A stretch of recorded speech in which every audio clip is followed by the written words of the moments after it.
दर्द हो जाए, आपके पेट में दर्द हो जाए तो आप 7 दिन में से 1 दिन की कथा छोड़ सकते हो, पर हमारे पेट में दर्द हो जाए तो कितनी बार तो हम बुखार में कथा कहने आते हैं, जुकाम में कथा कहने आते हैं, सिर दर्द में कथा कहने आते हैं। पेट दर्द हो जाए, चाहे जो हो जाए, चाहे परिवार में कोई दिक्कत हो जाए, तो भी हमको कथा सुनाने आना पड़ता है। हमारी कुछ दिन पहले माता जी भी अस्वस्थ थी, तब भी हम कथा सुना रहे थे। अब इसका एक पक्ष हम क्या समझते हैं कि बाकी लोग ठाकुर जी के लिए समय निकालते हैं, पूरा दिन दुनिया को देते हैं, उसमें से फिर थोड़ी देर समय निकालते हैं ठाकुर जी के लिए।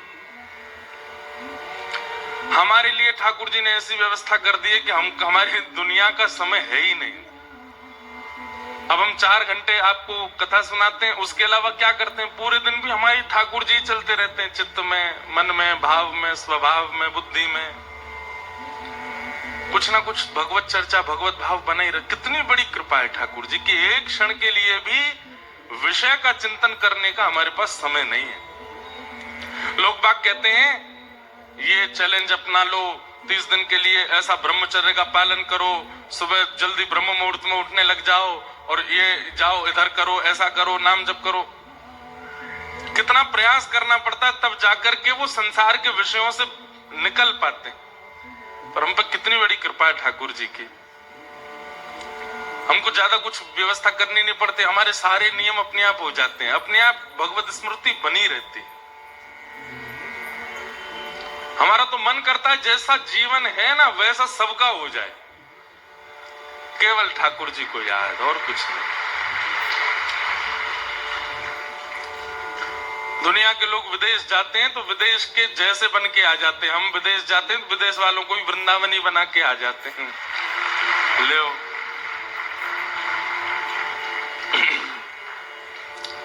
बहुत बड़ी कृपा है, ऐसी कृपा ठाकुर जी की सब पर हो जाए। एक दिन भी, एक क्षण भी भगवत स्मृति के बिना आपका ना निकले। कल से प्रयास कीजिएगा आप लोग, हर दिन स्मरण बने, कथा का हर दिन स्मरण कीजिए। जो भाव श्रवण किए थे यहाँ, जो कीर्तन श्रवण किया था यहाँ, जो प्रसाद पाया था यहाँ, जो दर्शन किया था यहाँ। अरे भैया, आसपास के बैठे हुए वैष्णव, ये जो श्रोता है ना, जो आपके अपरिचित हैं, जिनको आप जानते, वो भी कभी मिल जाएं राह चलते हुए, तो भी मिल करके, अरे आप कथा में दिखे थे हमको, वहां कथा में कितना आनंद आया था, कितने सुंदर चरित्र, कितने अच्छे भाव। इसी प्रकार से भगवत स्मृति बनी रहे, सोचते रहो, ठाकुर जी चित्त से जाए ना। 365 दिन में गिनती कीजिए कितने दिन आप याद करते हैं। 24 घंटे ठाकुर जी चित्त में बैठे रहे, बस। आप धन भी कमाइए, आप ऑफिस भी जाइए, आप पत्नी को समय दीजिए, बच्चों को समय दीजिए, पूरे परिवार के लिए उठिए, दौड़िए, भागिए, सब कीजिए, पर चित्त में ठाकुर जी रहें, रहें, रहें। बिना राधा रमण जी के कुछ काम ना हो आपका, ऐसी स्थिति आपको बनानी है।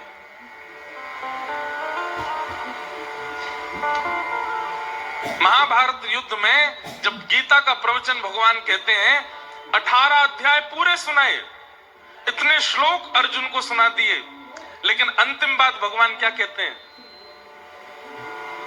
अर्जुन, मैंने तुमको इतना कुछ समझाया, इतना कुछ सुनाया, तुमने क्या पाया?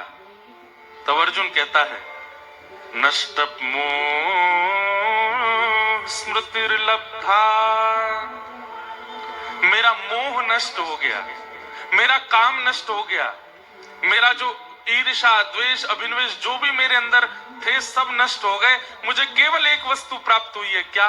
स्मृति। स्मृति, स्मृति मतलब याद।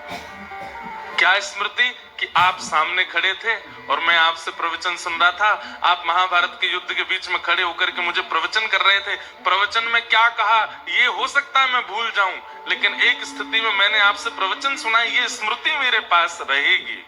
भगवान बोले, बस ये स्मृति से तेरा कल्याण हो जाएगा।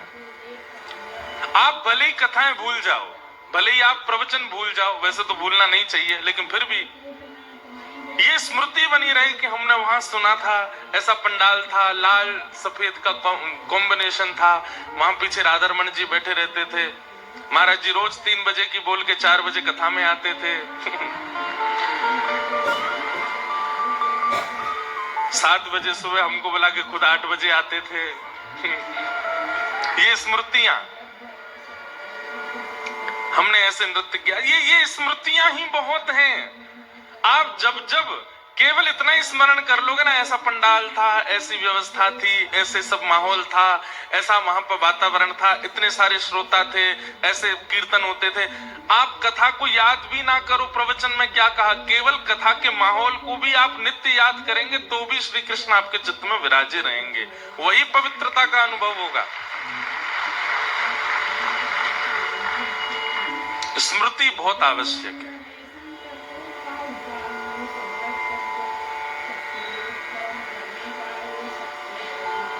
यादें वो बनी रहे बस। तो इसलिए विश्राम होना बहुत जरूरी है कथा का। कल मंच पर सारे हमारे समिति के सब भाई बहन लोग आए, सब लोग, तो माइक पर जो बोल रहे थे वो कह रहे थे अब हम कैसे संभालेंगे सबको, हम तो चाह रहे हैं कथा पूरी नहीं हो, चलती रहे, पर नहीं, विश्राम होना जरूरी है। विश्राम ही वियोग को जन्म देगा और वियोग ही प्रेम को पुष्ट करता। जिस व्यक्ति को रोज लिट्टी चोखा खाने को मिल जाता है ना, कल हमने खाया था, जिसको रोज खाने को मिल जाता है उसको स्वाद, रोज ही खाता है तो उसको कोई फर्क नहीं पड़ता, उसको उसके लिए सामान्य बात होती है। पर जिसको कभी कभी मिले उसको स्वाद पता होता है, वो एक एक उसका जो भाग होता है उसको बड़े स्वाद से लेकर के पाता है। मैंने तो आज फिर बनवाई, मैंने यार आज फिर बनवाओ, बहुत अच्छी लगी थी हमको कल। इसलिए हम तो कहते हैं वृंदावन जाने वालों को वापस आना चाहिए वृंदावन से। क्यों? क्योंकि वियोग जो होगा, जो विरह चित्त में आएगा, वही विरह ही वृंदावन को और ज्यादा पुष्ट करेगा चित्त में। वृंदावन में रहने वाले बहुत श्रेष्ठ हैं, पर कभी कभी वृंदावन से जाके वापस आने वाले मुझे ज्यादा श्रेष्ठ लगते हैं, क्योंकि वो वृंदावन की वैल्यू करते हैं, वो वृंदावन के भाव से उतने जुड़ जाते हैं कि उनका विरह इतना व्याप्त होता है। कई बार अति समीप रहने वाले को विरह नहीं होता। मीराबाई कहते हैं, नंद नंदन पिया कपट जो कीनो, निकल गयो निकल गयो निकल गयो छल करके जादू करके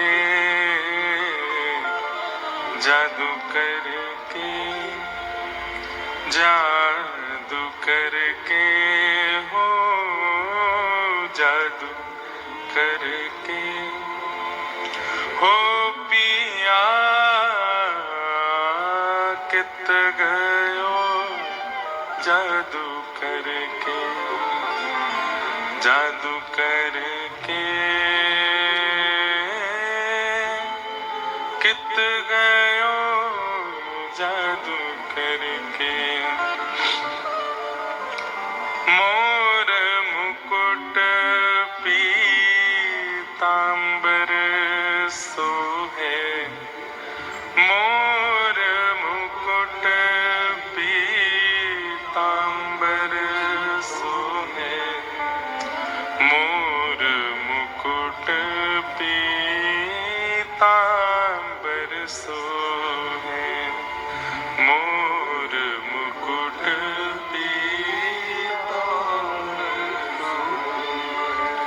मोर मुकुट पीतांबर सोहे, कबहु न मिले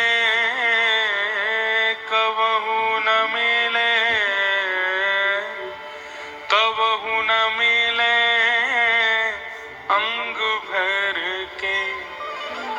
जादू करके,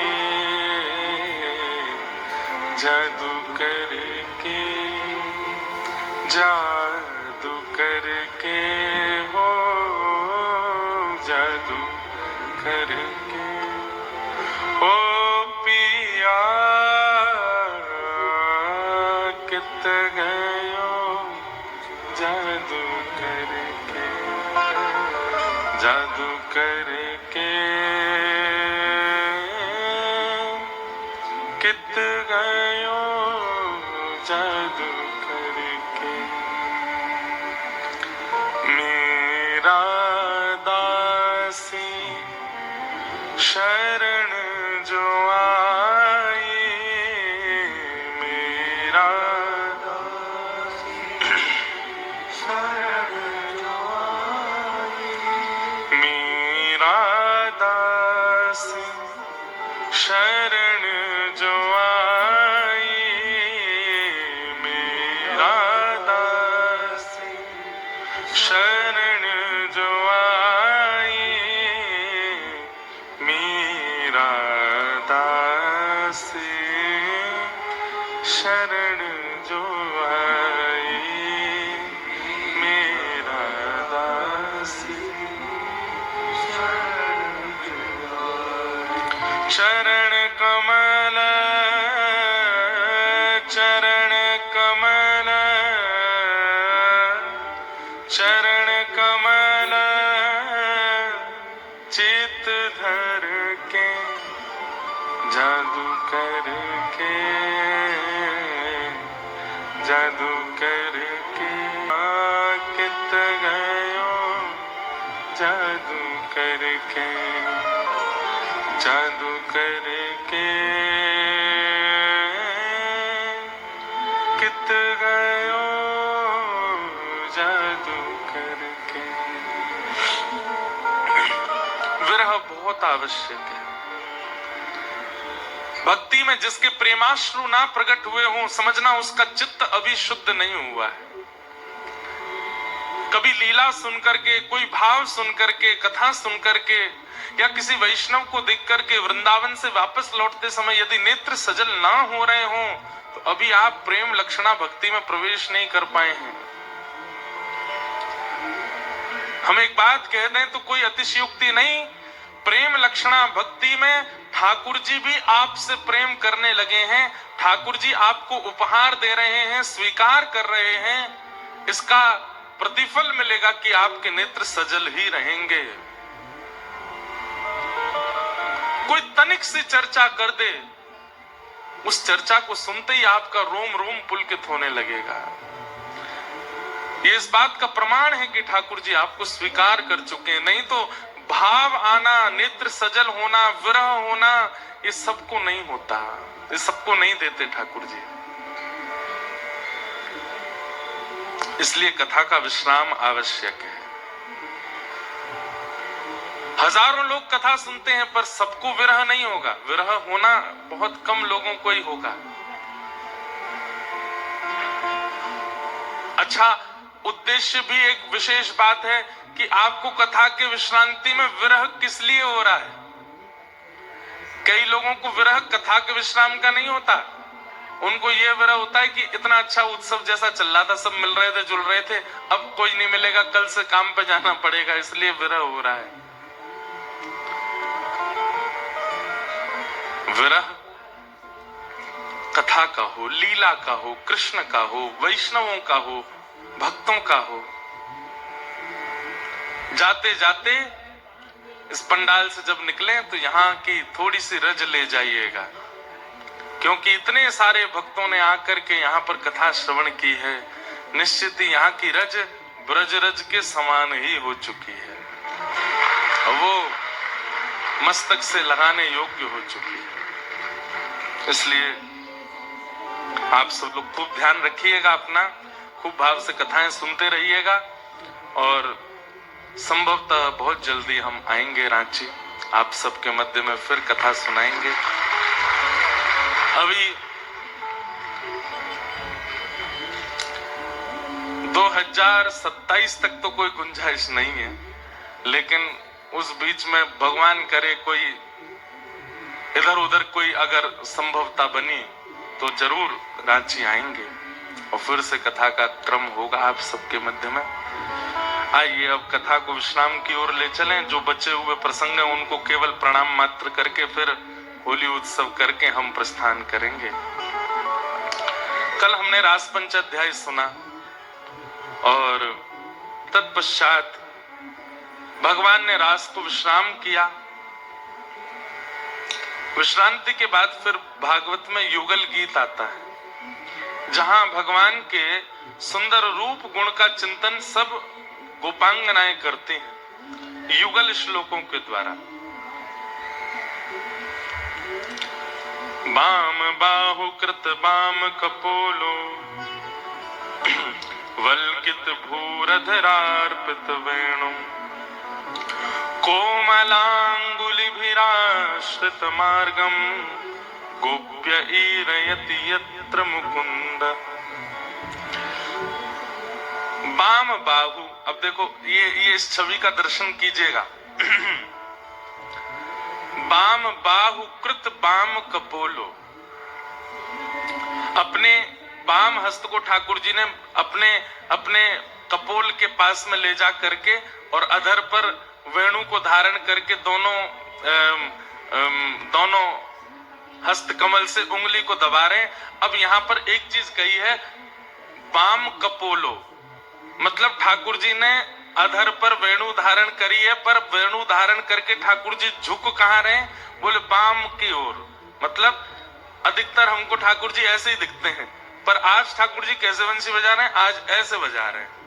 बाम बाहु कृत बाम कपोलो, ऐसे ठाकुर जी ने अपना मुख इस तरफ कर रखा, मतलब टेर, वंशी ऊंची है, मुख नीचे, और ये इसी को कहते हैं वेणु वाद्य। हम एक बात कथा में कहते हैं कि मुरली वादन, वंशी वादन और वेणु वादन, ये तीन, और तीनों को बजाने के समय ठाकुर जी की आकृति भिन्न होती है। ठाकुर जी जब वंशी बजाते हैं तो अधर और हस्त कमल बिल्कुल ये वाले जो है ना, ये बाम बाहु कृत बाम कपोलो, यहाँ ठाकुर जी ने अपना मुख इधर झुका रखा है, ऐसे बजा रहे हैं, ये वेणु वादन है। ठाकुर जी जब वंशी वादन करते हैं तो हाथ बिल्कुल अधर के साथ होंगे। ठाकुर जी जब मुरली वादन करते हैं तो हाथ अधर से नीचे होंगे, वेणु ऐसे होगी। और ठाकुर जी जब वेणु वादन करते हैं तो हाथ ऊपर होंगे और मुखमंडल ऐसे झुका होगा। अब इसमें भी बड़े बड़े प्रकार हैं और इनका भी एक कोई ना कोई रूप है। मुरली वादन ठाकुर जी अनजानों के लिए करते हैं, जो ठाकुर जी को नहीं जानते। जैसे कोई गोपी है, वो जा रही है राह पे और ठाकुर जी की तरफ देख ना रही, वाकू अपनी ओर मोहित करवे के काजे ठाकुर जी बजाते हैं मुरली। मुरली कैसे बजाते हैं? नीचे हाथ रहेंगे और अधर पर ऐसे वंशी। लेकिन जो ठाकुर जी के हो चुके हैं, जैसे कि अष्ट सखा हैं, ठाकुर जी के नंद बाबा, यशोदा मैया आदि, ये जो ठाकुर जी के ही वंश के, उनके लिए ठाकुर जी वंशी बजाते हैं। तो अधर के बिल्कुल सामने ही ठाकुर जी बिल्कुल सीधे खड़े होकर बजाते हैं। और जो श्री ठाकुर जी के प्रेम में उन्मत्त गोपियां हैं, या फिर कह दूं हमारी किशोरी जी श्री राधा रानी है, उनके लिए ठाकुर जी वेणु बजाते हैं। अच्छा, इस तरफ मुख झुकने का अभिप्राय एक और है। बाम अंग में किशोरी जी खड़ी है, बांग अंग में श्री श्यामाजू खड़ी है। तो श्यामाजू की ओर अपने मुकुट, अपने मोरपिच, अपने पाग को मानो झुकाते हुए, सम्मान करते हुए ठाकुर जी उन्हीं के लिए पूरे न्योछावर होते हुए वेणु बजाते हैं। ये ठाकुर जी की सबसे मदमस्त अदा है। जब ठाकुर जी ऐसे वेणु बजाते हैं तो जिसको भी वो सुनाई दे रही होगी वो निहाल ही हो रहा होगा। हमारे रांची की कथा में जो पीछे स्वरूप है ठाकुर जी का, ये वेणु वादन गोपाल जी, क्योंकि इनका मुखमंडल ऐसे झुका है, नहीं तो अधिकतर ऐसे ही मिलते हैं ठाकुर जी। हम तो लोगों से कहते हैं कि कई बार आप जो दर्शन करते हैं वृंदावन में, चाहे राधा रमन जी हो, राधा वल्लभ जी हो, बिहारी जी हो, उनके दर्शन में कभी कभी अगर आपको ऐसा अनुभव हो कि ठाकुर जी का मुखमंडल बाम और झुका हुआ है, हल्का सा, तनिक सा भी, इतने ध्यान से देखो कि आपको परिवर्तन पता चले। है तो ठाकुर जी सीधे ही, लेकिन किसी किसी भक्त की भावना से ठाकुर जी अगर ऐसे दिखाई दे जाए तो समझ जाना अब वेणु की स्थिति में आप प्रवेश कर चुके हो, मतलब रास की स्थिति में आप आ चुके हो। ठाकुर जी का मुखमंडल आपको बाम हस्त की ओर झुका हुआ दिख रहा है। ठाकुर जी हैं सीधे ही यहां दिख रहा है तो समझो अभी मुरली बजा रहे हैं। ठाकुर जी आपसे कह रहे हैं एक और भजन करो, न एक और समीप आवे को प्रयास करो, पर इस तरफ झुका हुआ दिखे तो समझ जाना कि अब ठाकुर जी आपसे अत्यंत प्रसन्न हो चुके हैं, अब आपको स्वीकार करने के लिए तैयार है ठाकुर जी। तो वेणु वाद्य बाम बाहु कृत बाम कपोलो वल्कित भू अधरार प्रत वेणुम, ठाकुर जी वेणु बजा रहे हैं। कोमलांगी कोमलांगुली भिराश्रित मार्गम गोप्य ईरयति यत्र मुकुंद, ठाकुर जी के स्वरूप को देख करके गोपियां निहाल हो रही हैं, कितने सुंदर लग रहे हैं श्याम सुंदर।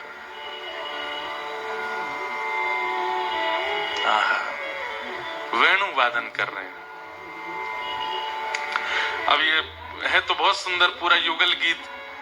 गोपियां सब गई मैया यशोदा के पास और मैया यशोदा तो बोली मैया हमारी शिकायत लेके आई है। बोले तुम पे और कुछ काम ही ना है, शिकायत ही लेके आओ। अब क्या शिकायत है ये बताओ। सब गोपियां बोली मैया तुम्हारे लाला तो हम सबक ना सिखा पाई। मैया बोली तो फिर कौन है सिखाओगी। बोले जाने तुम्हारे लाला बंसी बजानो सिखाओ, वाह को पतो बताओ, वह तारीख हम बता के हमें। यशोदा मैया बोली कहाँ है गयो, कहा दिक्कत है तुम्हें मेरे लाला की वंशी थे। तो गोपियां क्या कह रही हैं, बोले मैया तुम्हारो लाला वंशी बजावे और घर में सास हमारी डांटे।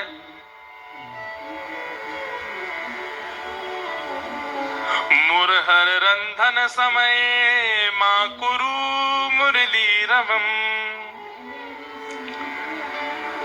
गोपियां कह रही हैं बोले तुम्हारो लाला जब जब वंशी बजावे तब तब हमारी घर में सास हमको डांटे।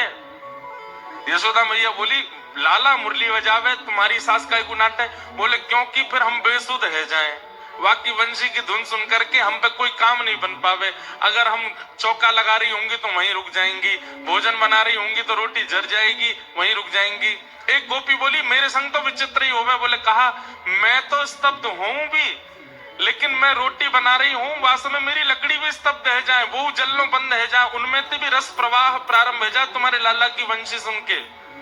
मैया हमारे सबरे काम बिगाड़ रखे तुम्हारे लाला ने।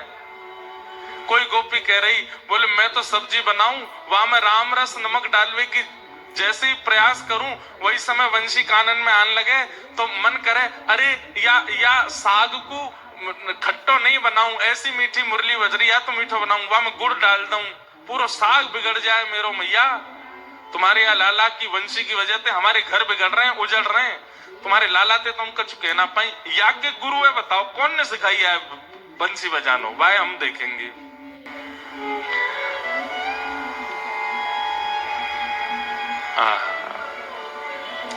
एक बहुत सुंदर भाव है, मुझको याद नहीं है, उसमें गोपियां कहती हैं ए कन्हैया तुम मीठी मीठी वंशी मत बजाया करो, बजाया करो तो नेत्र मत मटकाया करो बजाते बजाते, और मटकाया करो तो हमारी ओर मत देखा करो, और हमारी ओर देखो तो फिर पास मत आया करो, और फिर जब पास आ जाते हो तो फिर दूर जाया मत करो। हे श्याम सुंदर, ठाकुर जी की वंशी विचित्र है।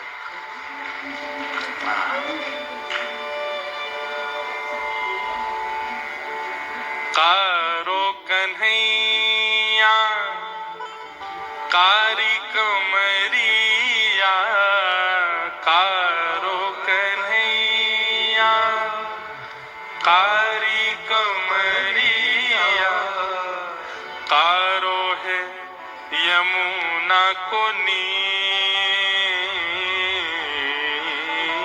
कारो है यमुना को नीर, मुरलिया बाजे रे यमुना के तीर, मुरलिया बाजे रे यमुना के तीर, हाँ मुरलिया बाजे रे यमुना के तीर।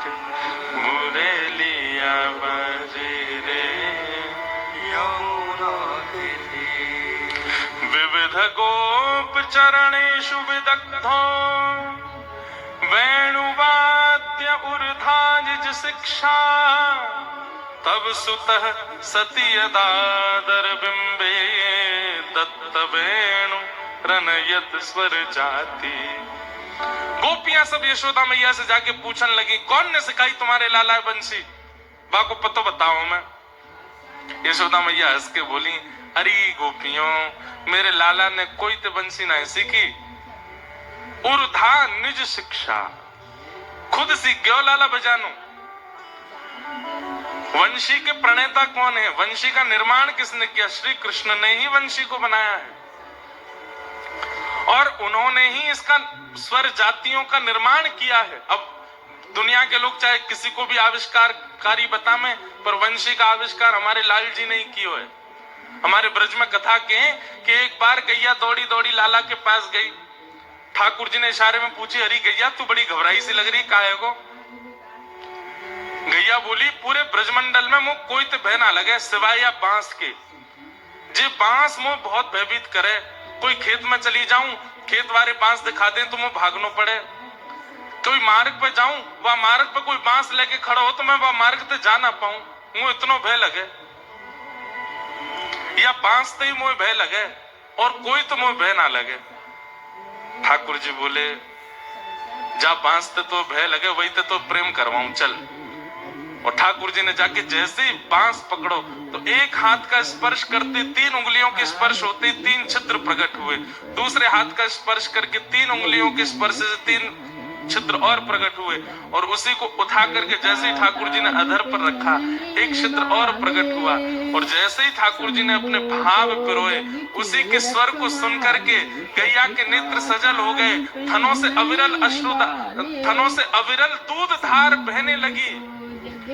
ठाकुर जी ने गैया को आनंदित कर दियो और वही गैया से बोले, अब बता तो बांसते भय लग रहा है?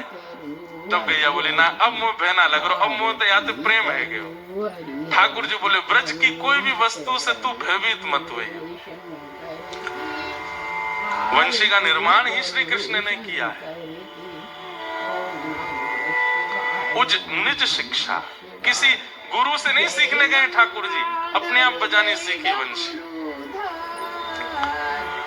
इतना सुंदर वर्णन है यहाँ पर कि जब ठाकुर जी वंशी बजाते हैं तो आकाश में 33 कोटि देवता खड़े हो जाते हैं, सब स्तब्ध हो जाते हैं। इंद्र अपना कार्य भूल जाते हैं, पवन बहना भूल जाती है, जल यमुना जी का जल स्तब्ध जैसा हो जाता है। जितने वृक्ष हैं उन सबके पत्ते हिलने बंद हो जाते हैं।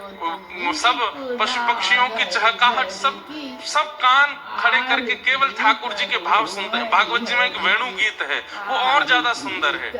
उस वेणु गीत में तो ठाकुर जी की वेणु से क्या क्या होता है वो सब भाव बताए जाते हैं। एक बार हमने वेणु गीत विस्तार से कहा था जयपुर में, बहुत अच्छा है वेणु गीत।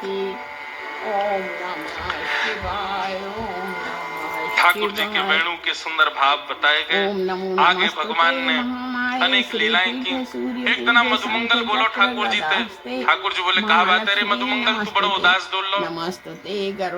मधुमंगल बोलो, लाला सबरी गोपी तोते प्रेम करें, सबरी गैया तोते प्रेम करें, सबरी ग्वाला तेरो सम्मान करें, हमें तो कोई पूछे ना है। मुक्ति मुक्ति प्रदायिनी। मधुमंगल बोल, ठाकुर जी बोले, सब मोते पूछे, मैं तोते पूछूं यही में राजी है जा, मैं तो सो प्रेम करूं यही में खुश है जा। मधुमंगल बोला, ना लाला, मोए भी चाहिए कि मैं भी गोपीन के संग रास करूं। ठाकुर जी बोले, दारी के बहुत पिटाई है जाएगी तेरी, मैं परमात्मा हूँ, मैं तो जय जय हूँ, चल चल बात मत बना, जय जय। लाला कछु ऐसो करवा, मोए भी रास करनो, मैं भी चाहूं कि सब गोपी मोसो प्रेम करें, सब ग्वाला मेरो सम्मान करें। ठाकुर जी बोले, ये संभव ना है। मधुमंगल बोलो, लाला देख एक बात मेरी सुन। बोले, कहा, तेरे रहस्य को मैं जान गया हूँ। ठाकुर जी बोले, कहा जान गए हो? वही तेरी पीरी पीताम्बरी, काली कमरी और ये तेरो मोर मुकुट है का, मोर पिछ है का, इनमें ही कछु जादू है। तो एक दिन आके काजी तीनों मोह पहना दे, मोर पिछ पहना दे, कारी कमरी पहना दे, पीली पीताम्बरी पहना दे, बस एक दिन आके काजी पहना दे, दूसरे दिन ले लियो मोते। ठाकुर जी बोले, या मत देखियो, बहुत बड़ा भार है इनमें, तू मत पहनियो इन्हें। अच्छा, ये मानवीय स्वभाव है, जिस काम को करने के लिए मना कर दिया जाए तो उसको लगता है कि इसमें जरूर कुछ रहस्य है, तभी मना किया जा रहा है। मधुमंगल ने मनी मन सोची, बोले ठीक है लाला, काउदना अवसर पाके मैं पहने ही लूंगा। आज ठाकुर जी यमुना स्नान कर रहे थे और यमुना स्नान के लिए जैसी पीताम्बरी उतार के, काली कमली उतार के, मोर पिछ उतार करके बाहर धरो, ठाकुर जी ने जैसे यमुना जी में प्रवेश कियो, मधुमंगल इतने में ही गयो, ठाकुर जी की पीताम्बरी पहन ली, काली कमली बांध ली और महाराज अपने केश ऐसे जूड़ा बना के ठाकुर जी की तरह मोर पिछ लगा लियो और लगा के वहां से भाज गयो। ठाकुर जी बोले, अरे मधुमंगल ऐसा मत करे, अरे तू मर जाएगा, तारीखे मत करे। मधुमंगल बोलो, ना ना लाला, इनमें ही जादू है, अब मैं जा रहा हूं, गोपिन के सामने जाके खड़े हो जाऊंगा। इतने में ही कंस ने केसी नाम का राक्षस भेजा था वृंदावन। केसी राक्षस ने पूछा, आपके शत्रु कृष्ण का हुलिया कैसा है?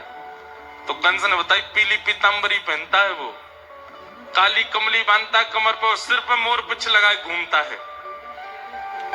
अब मधुमंगल तो ऐसे वेणु लिए महाराज टेढ़ी बेड़ी सी चाल चल रहे हो पूरे वृंदावन में। इतने में ही केसी राक्षस आ गया और राक्षस ने जैसे देखे काली कमली, पीली पीताम्बरी, सिर पे मोरपिछ, यही है श्री कृष्ण। और महाराज केसी भागो अपने प्रचंड हाथन ने लेकर के मारवे के काजे। मधुमंगल भाजो, अरे लाला बचैयो, लाला बचैयो, कन्हैया बचैयो, देख तू कारी कमली पहन के जावे तो सबरी गोपी तो सिहा से आके देखे, मैंने कारी कमली पहन ली, देख। ठाकुर जी निकल के बाहर आए, महाराज एक मुष्टिक प्रहार करके भगवान ने केसी का वध किया। तो हमारे वृंदावन में केसी घाट, वहीं ठाकुर जी ने कही, मधुमंगल तो ते मना करी मैंने, मत पहनियो। बोले लाला तू ही रखे ना, तू ही संभाल, हमें ना पहनो। बोले हम पहने तो, तू पहने तो तेरे पीछे सबरे ब्रजवासी पागल है जाए, हम पहन ले तो राक्षस ढूंढ ढूंढ के हमें मारे। ठाकुर जी इससे क्या संकेत दे रहे हैं? प्रभुता पाने की इच्छा नहीं रखो, भक्त भाव में ही रहो, वैष्णव भाव में ही रहो, उसमें ही ज्यादा प्रसन्नता है, उसमें ज्यादा श्रेष्ठता है। ज्यादा श्रेष्ठ और ज्यादा उच्च पदवी हमको प्राप्त हो, ये एक वैष्णव का चिंतन नहीं होना चाहिए। क्षमा कीजिएगा, आप भजन करते हैं, आप नाम जप करते हैं, कथा सुनते हैं और धीरे धीरे आपके अंदर उससे प्रभुता पाने की इच्छा प्रकट हो गई, तो जैसे मधुमंगल के पीछे राक्षस पड़ गए, ऐसे आपके पीछे भी पड़ जाएंगे। प्रभुता के पीछे मत भागिए, आप मत भागिए। संसार आपको दे दे वो बात अलग है, संसार आपको सम्मान करने लगे, संसार आपको देख देख करके सिहावे, आपसे प्रेम करने लगे, खूब आपके प्रति भाव सबके चित्त में प्रकट हो, वो बात एक अलग है। पर आपके चित्त में उसकी कामना नहीं होनी चाहिए कि सब मुझे पूजें, सब मुझे वंदन करें, सब मुझे देखें। ये प्रभुता की इच्छा आपके चित्त में आई तो जैसे मधुमंगल के पीछे केसी पड़ गो, ऐसे हमारे पीछे पड़ जाएगा। ठाकुर जी इस प्रकार मधुर लीलाएं वृंदावन में कर रहे थे, तभी महाराज कंस ने अक्रूर जी को वृंदावन भेजा, जाओ कृष्ण बलराम को लेकर के आओ। कथा बहुत बड़ी है पर हम सूक्ष्म में कह रहे हैं। अक्रूर जी महाराज वृंदावन गए, वृंदावन जाकर के उन्होंने कहा कि महाराज कंस ने एक धनुर्यज्ञ किया है और उस यज्ञ में वृंदावन और ब्रजमंडल में श्रेष्ठ क्रिया करने वालों को उपहार देने के लिए बुलाया है। उनमें सबसे ऊपर नाम आपके दोनों पुत्रों का है। यशोदा मैया नंद बाबा बोले, हमारे लाला ने ऐसा कहा कि जो कंस इन्हें उपहार देना चाहे। बोले हमने सुना था कि इंद्र ने वर्षा की तो आपके लाला ने पर्वत उठा लियो। इतने बड़े बड़े राक्षस आए ब्रजमंडल में, सबसे ब्रज की रक्षा आपके बालकों ने की। नंद बाबा बोले, भैया हमें तो ऐसा लगी कि कंस ही राक्षस भेजे। कंस के दूत बोले, नहीं नहीं, उन्होंने राक्षस भेजे होते तो वो सम्मान देने के लिए बुलाते कृष्ण बलराम को। ब्रज की रक्षा की है इन दोनों ने, इसलिए कंस इनको सम्मान करने के लिए बुला रहे हैं। ब्रजवासी इतने भोले बेचारे, उनको लगा कि अरे भैया कंस तो भला आदमी है, कंस ने राक्षस ना भेजे, वो तो बताओ हमारे बालकन को सम्मान करवे के काजे बुला रहे हैं। लेकिन यशोदा मैया का हृदय बैठ गया क्योंकि जिस दिन से ठाकुर जी प्रगटे हैं गोकुल में, एक क्षण के लिए भी यशोदा मैया के नेत्रों से दूर नहीं गए। गैया चराने भी ठाकुर जी जाते हैं तो मैया को पता है किस समय वापस आना है लाला को, और उसी समय की प्रतीक्षा करती है। आज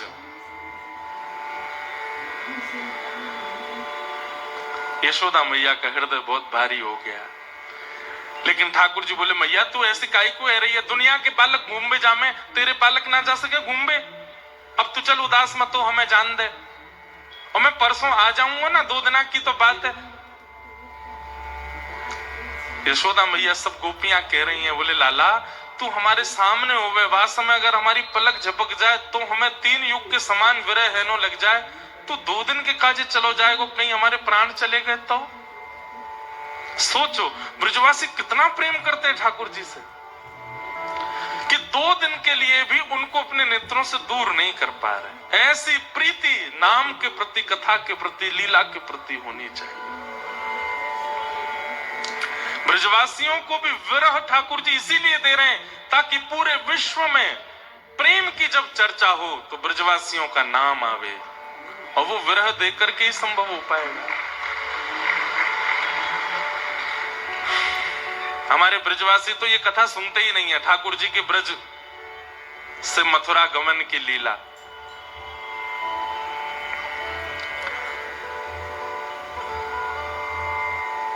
भगवान बोले मैं परसों आ जाऊंगा, और आज रात में ठाकुर जी मैया से अंक में भर के सोए। मैया लाला को सुला रही है, नेत्रों से बार बार आंसू गिर रहे हैं, ठाकुर जी के भी आंसू आ रहे हैं, पर ठाकुर जी बार बार पहुंच लेते हैं, आने नहीं देते कि कहीं मैया मेरे को विरह ही देख करके कहीं व्याकुल नहीं हो जाए। मैया के अंक से लिपट करके सो रहे हैं, मैया के अंग की सुगंधी को अपने भीतर धारण कर रहे हैं श्री ठाकुर जी, क्योंकि जानते हैं कि अब मुझे 100 वर्ष तक यशोदा मैया से मिलना नहीं है।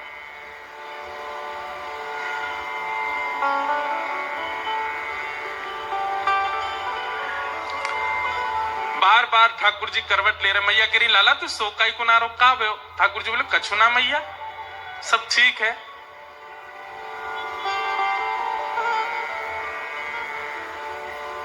छगन मगन यशोदा मैया लोरी सुना रही है ठाकुर जी को अंतिम बार।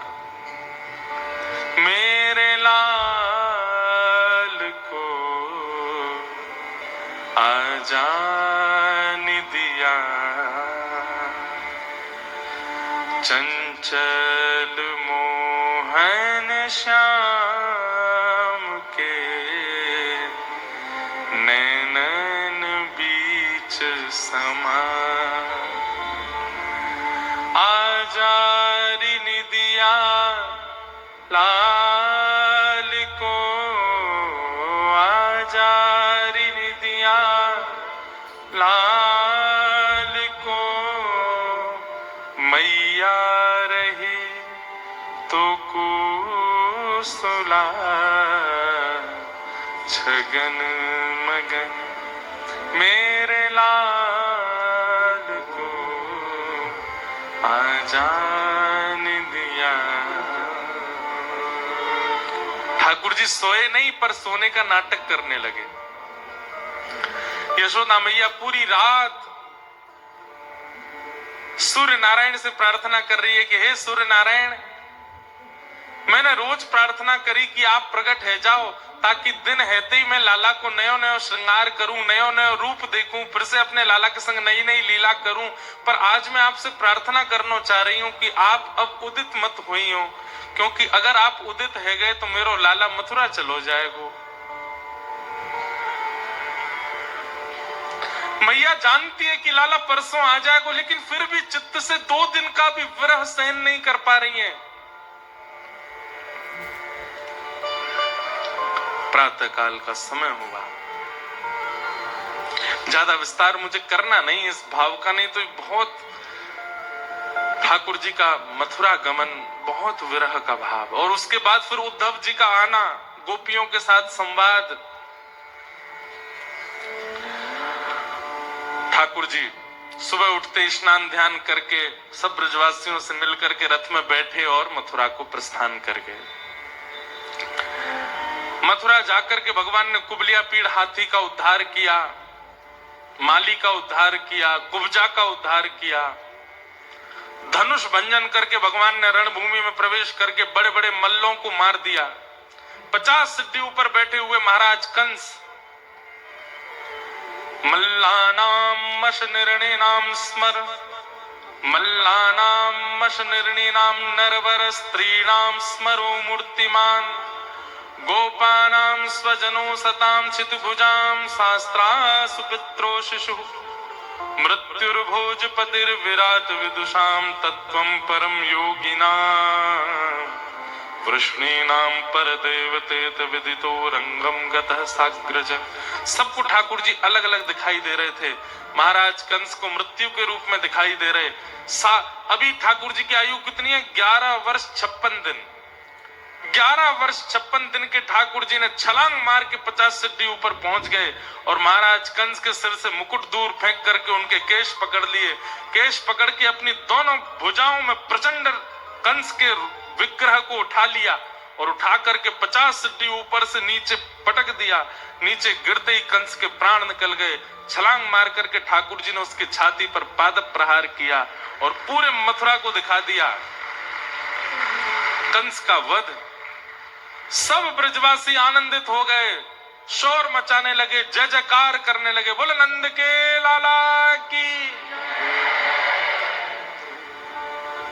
यह ध्वनि पहुंची कारागृह में बैठी हुई 11 वर्ष 56 दिन से प्रति।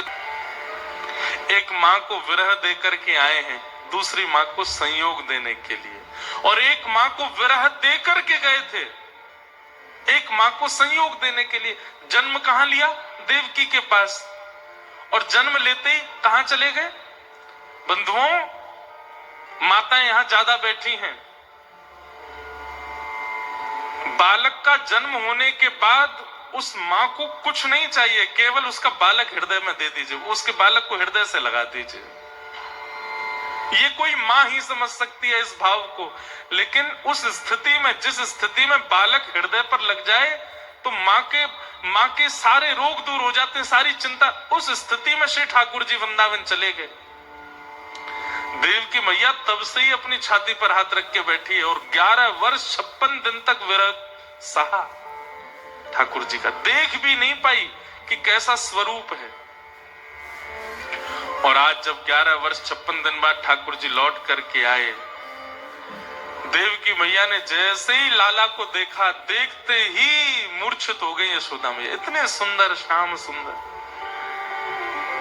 बंधुओं, एक बात कहें, भगवान श्री कृष्ण का स्वभाव है, एक को विरह देते हैं, दूसरे को संयोग देते हैं, और जिसको संयोग देते हैं याद रखे उसको विरह जरूर देंगे। उनका स्वभाव है। ये ताली बजाए वाली बात नहीं है, ये तो चिंता वाली बात है। अगर संयोग मिला है तो वियोग मिलेगा। बिना वियोग के ठाकुर जी, अगर आपको मिल गए हैं तो किसी को छोड़ के आए, और आपको मिल गए हैं तो याद रखना आपको भी छोड़ के जाएंगे। लेकिन जाएंगे तो सही, पर चित्त वृत्ति से नहीं निकल पाएंगे। चित्त से, मति से, बुद्धि से, मन से उसमें सदा बैठे रहेंगे। ये उनका स्वभाव है। प्रेम और ज्यादा उत्ताल उर्मियों को छूने लगता है विरह मिलते ही। हमको आज होली प्रसंग कहना, विरह ही विरह आ रहा है, पता नहीं क्यों। हम व्यासपीठ पर सोच समझ के नहीं बैठते, बस बैठ जाते हैं, फिर जो प्रकट हो। और आज इतना विरह का भाव आ रहा है, पता नहीं क्यों। देव की मैया को ठाकुर जी ने हृदय से लगाया, मैया स्वस्थ हो गई और लाला से बोली, लाला अब तू मुझे छोड़ के कभी नहीं जाएगो ना? ठाकुर जी बोले, ना मैया अब कभी नहीं जाऊंगा, अब तेरे पास ही रहूंगा मैं। और ये बोलते बोलते ठाकुर जी रो रहे हैं, क्योंकि यशोदा जी की याद आ रही।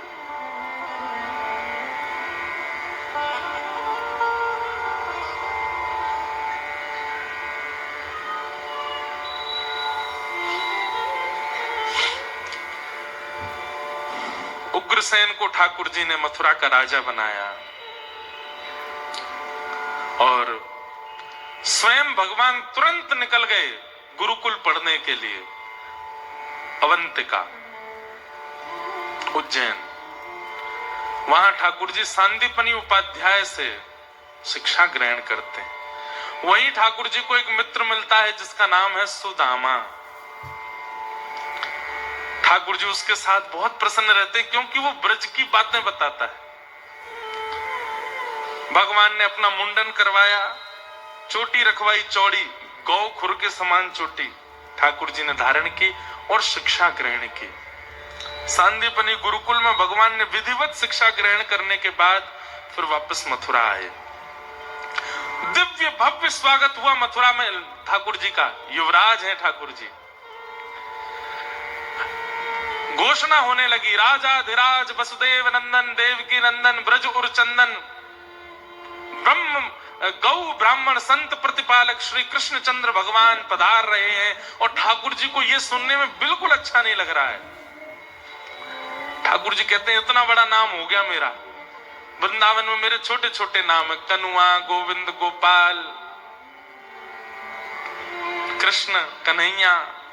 अब मेरा नाम क्या हो गया? राजाधिराज, मथुराधिपति, वसुदेव नंदन, देवकी नंदन, ब्रज उर चंदन, गौ ब्राह्मण संत प्रतिपालक श्री कृष्ण चंद्र भगवान। मथुरा आते ही ठाकुर जी को वृंदावन की याद आने लगी। तुरंत ठाकुर जी अपने कक्ष में गए और जिस तरफ वृंदावन है उसी तरफ बैठे खड़े खड़े ठाकुर जी यशोदा मैया, नंद रानी सबको याद करने लगे। की मैया ने विचार किया, इतने दिनान बाद लाला आयो मेरो, आज अपने हाथ से भोजन कराऊंगी लाला को। थाली सजा करके लेकर के गई कन्हैया के कक्ष में और बोली, लाला मैंने आज तक तुमको अपने हाथ से भोजन नहीं, आज मेरे गोद में बैठ जा, मैं अपने हाथ से पवाऊंगी। ठाकुर जी, हाँ मैया मैं बैठ जाऊं। ठाकुर जी गोद में बैठ गए। जैसी देव की मैया ने थाल खोला, थाल में ठाकुर जी ने देखा मक्खन मिश्री को। जैसे ही ठाकुर जी ने देखा, ठाकुर जी तुरंत मैया की गोद से नीचे उतर गए, रोने लगे, जमीन में लेट गए और यशोदा मैया को याद कर करके ठाकुर जी हुरकियों से रोने लगे और बार बार कह रहे हैं, जब मोए बरसन तक जानो नहीं हो वापस, तो मैं परसों को वचन क्यों दे के आयो? मो वर्षों तक वापस नहीं जानो, मैं अपनी मैया को छोड़ के क्यों आयो? देव की मैया ने जैसे ये बात सुनी व्याकुल हो गई। बोले, मेरा संयोग कृष्ण को प्रसन्नता नहीं दे रहा है, अब भी यशोदा की याद आती है। पर मां कैसे समझे, कैसे जाने, जो समय व्यतीत किया है यशोदा जी के साथ वो अविस्मरणीय है ठाकुर जी के लिए। वसुदेव जी ने उद्धव जी को भेजा, जाओ कन्हैया को समझाओ। उद्धव जी महाराज ठाकुर जी के पास गए, बोले कि आप परमात्मा हो, आप भगवान हो, कैसे रो रहे हो आप? एक संसारी, एक मोही, एक संसार में संलिप्त व्यक्ति की तरह रुदन कर रहे हो आप। अपने रूप को जानिए, पहचानिए, आप परमात्मा हैं, पर ब्रह्म हैं। भले ही संसार आपको अपना मित्र, सखा, भाई, बंधु, राजा आदि जो भी मानता, मैं तो जानता हूं आप परमात्मा हो। भगवान कहते, उद्धव एक काम नहीं हो सकता। बोले क्या? एक दूसरा परमात्मा बना दो और उसको वैकुंठ आदि सब दे दो, उसको संसार चलाने दो, मुझे तो बस हमेशा के लिए वृंदावन छोड़ दो, मैं ब्रजवासियों से दूर नहीं रह पा रहा।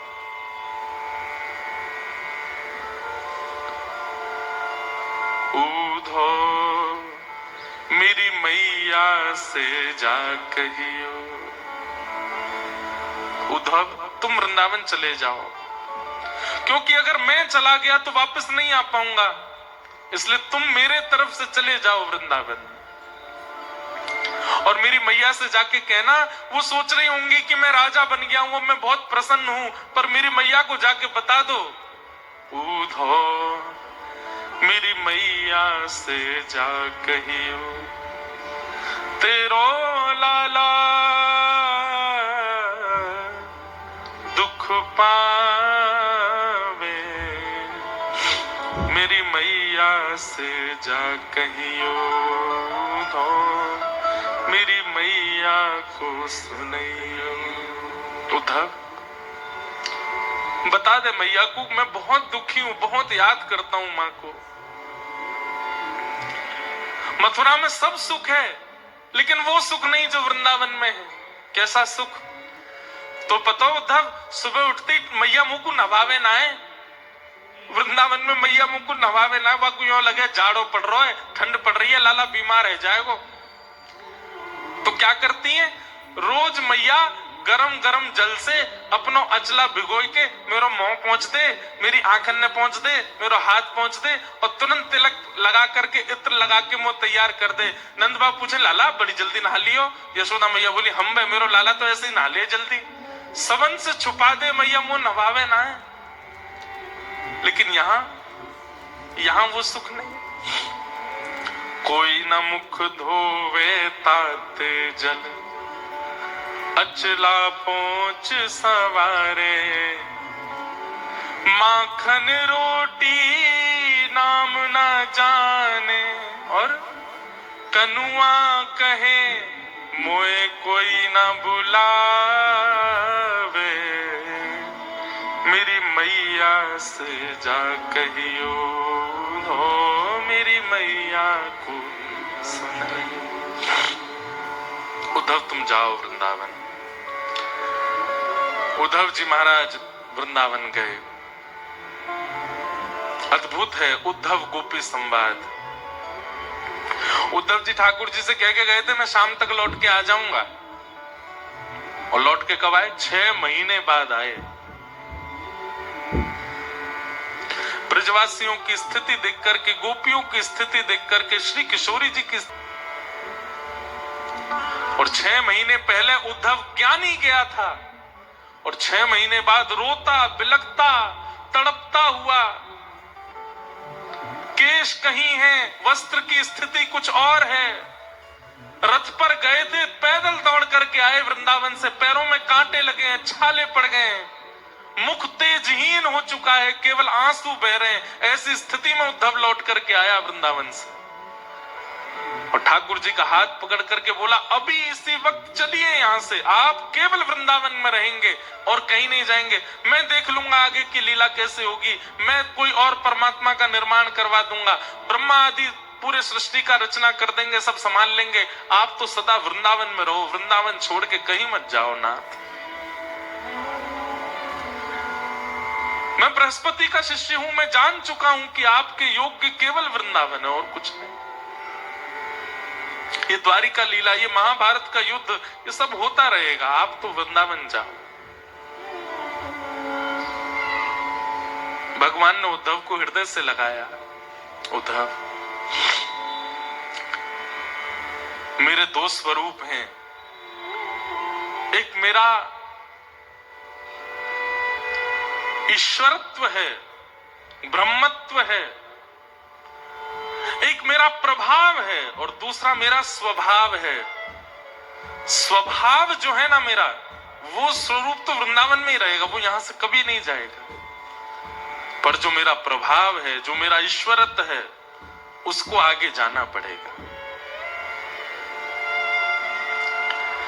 इसलिए बंधु, वृंदावन में श्री कृष्ण मनोकामना पूर्ण करने वाले कृष्ण नहीं है, क्षमा कीजिएगा। आप द्वारिकाधीश से जाकर के अपनी मनोकामनाएं मांग लीजिए, जगन्नाथ जी से जाकर मनोकामनाएं मांग लीजिए, और कहीं भी कृष्ण विराज रहे हैं आप मनोकामना मांग लीजिए, क्योंकि वहां ठाकुर जी अपने ईश्वरत्व में बैठे हैं, अपने प्रभाव में बैठे हैं। वृंदावन में श्री कृष्ण प्रभाव वाले नहीं है, वहां तो स्वभाव वाले, और उनका स्वभाव केवल प्रेम है। इसलिए वृंदावन में केवल प्रेम मांगिए ठाकुर जी से। गोपी प्रेम की भिक्षा दीजे, कैसे हूँ मोहे अपनों कर लीजे, तुर गुण गावत दिवस बितावत, दृग बरसावत, हुए हूँ प्रेम विभोर, श्री राधे कृपा की कोर, सरस किशोरी बयस की ठोरी, रति रस भूरी, कीजय कृपा की कोर, श्री राधे कीजय कृपा की कोर। भगवान बोले उद्धव, अब मुझे संतुष्टि है। क्यों? मुझे लगता था कि मैं द्वारिका लीला मथुरा लीला कैसे करूंगा, क्योंकि मैं अकेला हूं, लेकिन अब तेरे रूप में ब्रजमंडल मेरे साथ है। बंधुओं, अर्जुन भगवान का शिष्य है और उद्धव हमारी किशोरी जी का शिष्य है, इसलिए उद्धव अर्जुन से श्रेष्ठ सखा है ठाकुर जी का। इसलिए उद्धव के लिए शब्द आता दैत्य सखा। दैत्य शब्द या तो गोपियों ने प्रकट किया है श्री कृष्ण के लिए, या कृष्ण ने प्रकट किया है उद्धव के लिए, इसलिए उद्धव सामान्य नहीं है। और इस प्रकार उद्धव गोपी संवाद हुआ। मथुरा पर 2 बार चढ़ाई, मथुरा पर चढ़ाई होने लगी, भगवान ने जरासंध को हरा दिया, लेकिन जरासंध ब्राह्मणों को अनुष्ठान पर बैठा करके आया तो भगवान रण छोड़ करके द्वारिका पहुंचे। बोलो द्वारिकाधीश की। द्वारिका नगरी का निर्माण भगवान ने स्वयं करवाया था विश्वकर्मा से। समुद्र के बीचों बीच ठाकुर जी वहां मथुरा वासियों को लेकर के पहुंच गए। भगवान ने क्यों गए थे? क्योंकि जरासंध ब्राह्मणों को अनुष्ठान पर बैठा करके आया था कि अब की बार कृष्ण नहीं हारे तो तुम सबके सर धड़ से अलग कर दूंगा। तो ब्राह्मणों के हित के लिए ठाकुर जी रण छोड़ के भाग गए, नहीं तो जरासंध क्या चीज है, ठाकुर जी उसको तुरंत मार देते। लेकिन संत, विप्र और गौ, इनके लिए ठाकुर जी सब कर सकते हैं, इसलिए ठाकुर जी रण छोड़ के द्वारिका गए। रेवत राजा की पौत्री, पुत्र की पुत्री से, रेवती से बलराम जी का ब्याह हुआ, और भीष्मक राजा की पुत्री रुक्मणी जी से भगवान का विवाह हुआ। विवाह संपन्न हुआ। ठाकुर जी के अष्ट प्रमुख विवाह बताए गए। अब हम कथा क्रम बहुत सूक्ष्म कह करके चलेंगे आगे। तत्पश्चात भौमासुर नाम का एक राक्षस था, उसके यहाँ 16,100 राजकुमारियां बंदी बनी हुई थी। उसको मार करके भगवान ने उन 16,000 राजकुमारियों को मुक्त करके घर जाने को कहा। उन सब ने कहा अब हमको कोई स्वीकार नहीं करेगा, माता पिता भी रख लेंगे तो कोई ना कोई ताने तो हमें देता ही रहेगा, अपनाथ कृपा करके आप ही हमें स्वीकार करो। और 16,100 राजकुमारियों के साथ भगवान ने विवाह किया। 16,108 विवाह ठाकुर जी के हुए। 16,108 रूप धारण करके अलग अलग पत्नी के साथ भगवान रहते हैं। ये कोई मानवी नहीं कर सकता, ये मानव लीला नहीं है। और ये सारी जितनी भी भगवान की पटरानियां हैं, ये कोई मानव नहीं है। अष्ट प्रकृति, अष्ट प्रमुख पत्नी है भगवान की। पृथ्वी, जल, अग्नि, वायु, आकाश, मन, बुद्धि और अहंकार, ये 8 भगवान की मुख्य पटरानियां हैं। 5 प्रकृति मानव के बाहर की और 4 प्रकृति मानव के अंदर। कितने हुए? 9 प्रकृति है। बाहर की 5 प्रकृति कौन कौन सी? पृथ्वी, अग्नि, जल, वायु, आकाश। और मानव के भीतर 4 प्रकृति हैं, मन, बुद्धि, चित्त और अहंकार। इसमें चित्त तत्व जो है मानव के अंदर का, वो भगवान है, इसलिए उनको अलग कर दिया जाए तो बाहर की 5 प्रकृति, भीतर की 3 प्रकृति, ये भगवान की 8 पटरानी। 16,100 जो है ये मंत्र हैं, वैदिक मंत्र। वही वैदिक मंत्र उपासना कांड के भगवान की पत्नी बनकर के आए। ठाकुर जी ने सबसे विवाह किया। भगवान की दिनचर्या, नित्यचर्या का वर्णन किया गया।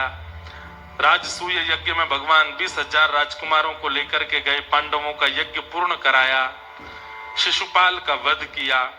भगवान के परम मित्र श्री सुदामा जी का चरित्र सुनाया गया। श्री सुदामा जी महाराज ने किस प्रकार कुछ भी ना मांग करके ठाकुर जी के दर्शन किए और ठाकुर जी ने सब कुछ दे दिया। मैं कथा में कहा करता हूं, तुच्छ कुछ और सब कुछ। ठाकुर जी से कुछ मांगोगे तो तुच्छ मिलेगा, ठाकुर जी की सेवा करोगे तो कुछ मिलेगा, और कछु नहीं मांगोगे तो सब कछु मिल जाएगा। इसलिए ठाकुर जी से कभी कुछ मत मांगो, बस एक चीज कहो, क्या नाथ, नाथ मैं थारो जी थारो, मैं तो आपका हूं।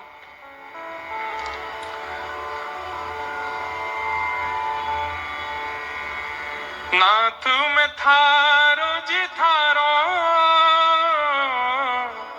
चोखो भूरो कुटिल और कामी, चोखो भूरो कुटिल और कामी, जैसो हूं मैं थारो, जैसो हूं मैं थारो, नाथ मैं थारो जी थारो, चोखो बुरो कुटिल और कामी, चोखो बुरो कुटिल और कामी, जैसा हूं मैं थारो, जैसा हूं मैं थारो, नाथ मैं थारो जी थारो, मैं आपका हूं नाथ। बस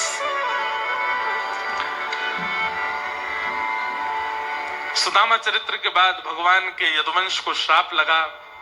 भगवान ने अपने बालकों को खूब समझाया कि भाई अनुचित क्रियाएं मत किया करो, लेकिन बालक ठाकुर जी के संतान है ना, इसलिए वैल्यू नहीं करते भगवान की बातों की, और संतों का अपमान किया, संतों ने श्राप दे दिया, जाओ। जिस सांब के साड़ी पहना करके हमारी परीक्षा लेने के लिए आए कि बताओ गर्भवती नारी है, इसके पेट में बालक है कि बालिका, यही भगवान का पुत्र शांब, इसके गर्भ से लोहपिंड जन्मेगा और तुम्हारा पूरा कुल सर्वनाश हो जाएगा। लोहपिंड घिस करके समुद्र में डाल दिया, एरका नाम की घास बन गया। एक दिन यदुवंशी लड़ झगड़ करके आपस में सब मर गया। लेकर के बलराम जी महाराज क्षीर सागर में प्रवेश कर गए। उद्धव को ज्ञान उपदेश देकर के भगवान भी अब अपनी लीला पूरी करने लगे। उद्धव जी ने कहा, नाथ आप चले जाएंगे तो हम आपके विरह में कैसे रहेंगे। भगवान बोले, मेरी ओर ध्यान से देखो उद्धव। और तभी भगवान ने एक ज्योति रूप धारण किया। 7 बार आकाश में भ्रमण करने के बाद तिरोधाय प्रविष्टोयम श्रीमद् भागवतार्णवम, श्रीमद् भागवत ग्रंथ के रूप में भगवान ने कहा, कलयुग में यदि मेरा अनुभव करना हो तो श्रीमद् भागवत के ये ग्रंथ, ये मेरा ही स्वरूप है। इसी में ठाकुर जी प्रविष्ट हो गए। तिरोधाय प्रविष्टोयम श्रीमद् भागवतार्णवम, जिसका विस्तार फिर श्री वेदव्यास जी महाराज ने करके हम सबको प्रदान किया। पांडवों को पता चला, भगवान लीला पूरी करके चले गए। परीक्षित को राज्य गद्दी पर बिठा दिया। राजा परीक्षित ने एक दिन कलयुग को 5 स्थान दिए, स्वयं भटक गए। 7 दिन में मरने का श्राप लगा। आज 7वां दिन है, कथा विश्राम होने लगी। शुकाचार्य जी महाराज ने परीक्षित से कहा, परीक्षित आज 7वां दिन है, क्या तुम्हारी मृत्यु होगी। परीक्षित बोले, भगवान मृत्यु शरीर की होती, आत्मा की नहीं। बस यही सुनना चाहते थे। त्वं तु राजन मरिष्येति पशु बुद्धिम इमाम जही, मैं मरूंगा ये पशु बुद्धि है, शरीर का अंत होता है, मैं तो शुद्ध मुक्त नित्य आत्मा हूं। ये ज्ञान जैसे ही परीक्षित जी को हुआ, सुखदेव जी व्यास मंच से उठ करके जाने लगे। बोलो सुखदेव जी महाराज की, व्यास भगवान की जय। परीक्षित को तक्षक सर्प ने आकर के स्पर्श किया और 5 भौतिक देह जल करके नष्ट हो गया। विमान में बैठ करके परीक्षित जी महाराज भगवत धाम को प्रस्थान कर गए। बोलो भागवत महापुराण की। अनेक प्रसंग भागवत में और सुनाए गए, सबको हम प्रणाम मात्र करते हैं। भागवत जी का अंतिम श्लोक सब लोग 3 बार मेरे साथ बिल्कुल शुद्ध उच्चारण करेंगे और बिल्कुल सीधे होकर के बैठिए। नाम संकीर्तनम यस्य, नाम संकीर्तनम यस्य, सर्व पाप प्रणाशनो सर्व पाप प्रणाशनो प्रणामो दुःख समनः प्रणामो दुःख शमनः तं नमामि हरिं परम् तं नमामि हरिं परम् नाम संकीर्तनं यस्य नाम संकीर्तनं यस्य सर्व पाप प्रणाशनो सर्व पाप प्रणाशनो प्रणामो दुःख समनः प्रणामो दुःख शमनः तं नमामि हरिं परम् तं नमामि हरिं परम् नाम संकीर्तनं यस्य नाम संकीर्तनं यस्य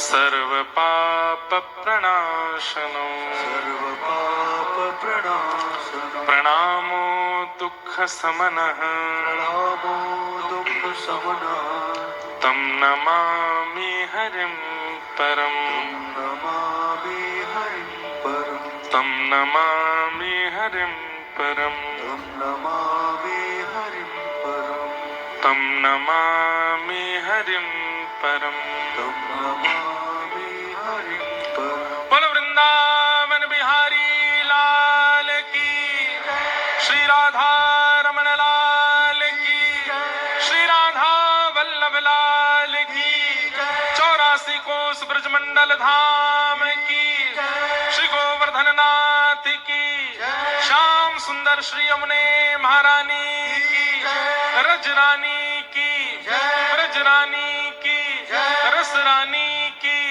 महारानी की वृषभानु दुलारी की वृषभानु के जमाई की जय जय श्री राम जय जय श्री राम जय जय श्री राम नमः पार्वती पतये हर हर महादेव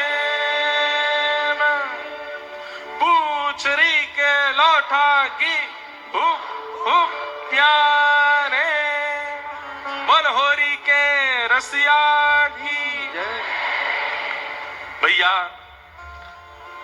जिन भगवान का नाम संकीर्तन सभी प्रकार के पापों को दूर करता है, ऐसे भगवान के नाम को हम बारंबार प्रणाम करते हैं।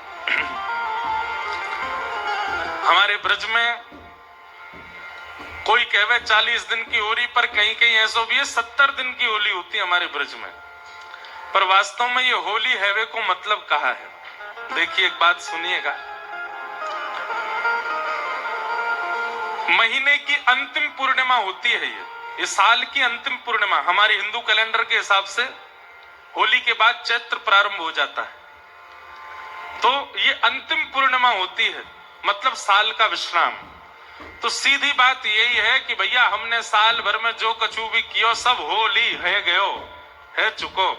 कोई ते गिले शिकवे भय, कोई ते लड़ाई है गई, कोई ते झगड़ो है गो, कोई ते कछु भयो, कोई ते वादना। सब लोग गले लग करके एक दूसरे को रंग लगा करके एक नई शुरुआत करते हैं, नए वर्ष का प्रारंभ करते हैं, इसलिए होली का उत्सव मनाया जाता है।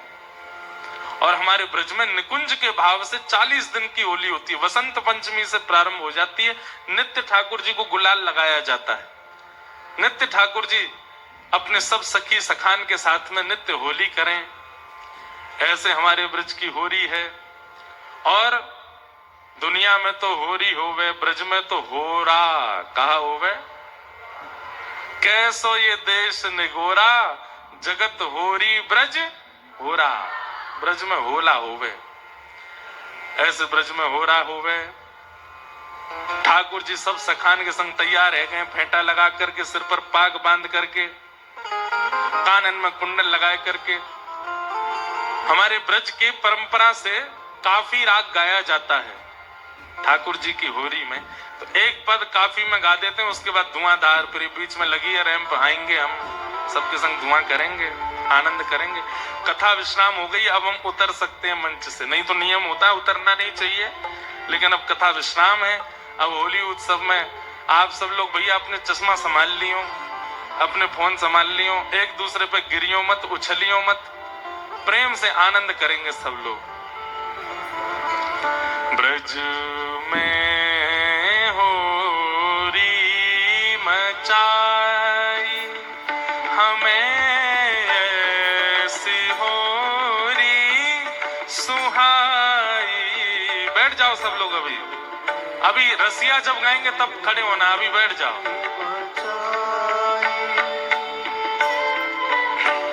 ऐसी होरी सुहाई ब्रज में, होरी बचाई, ऐसी होरी होरी सुहाई ब्रज में, होरी। बचाई। सुनो, ये ब्रज की परंपरा का पद है, ये गा के हम प्रारंभ कर रहे हैं। इत ते आई कुंवरी राधिका, इत ते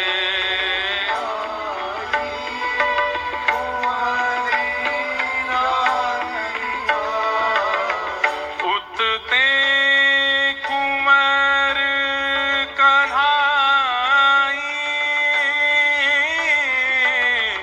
उत ते कुंवर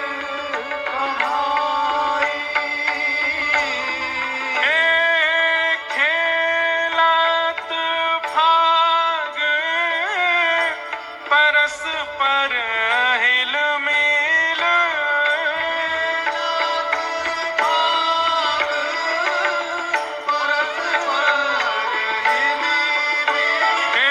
खेलत फाग परस्पर हिल मिल,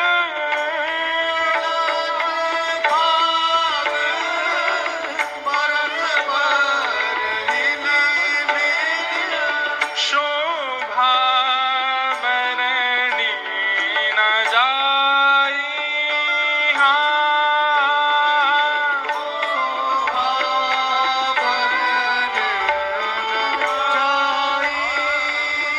वारी ब्रज में होरी मचाई, हमें ऐसी होरी सुहाई ब्रज में होरी।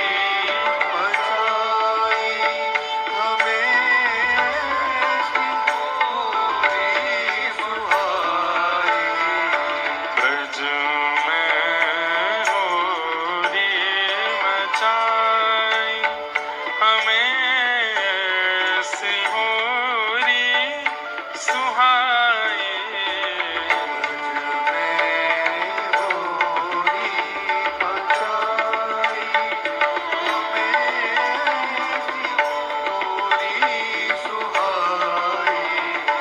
ब्रज में होरी मचाई, हमें ऐसी होरी सुहाई ब्रज में,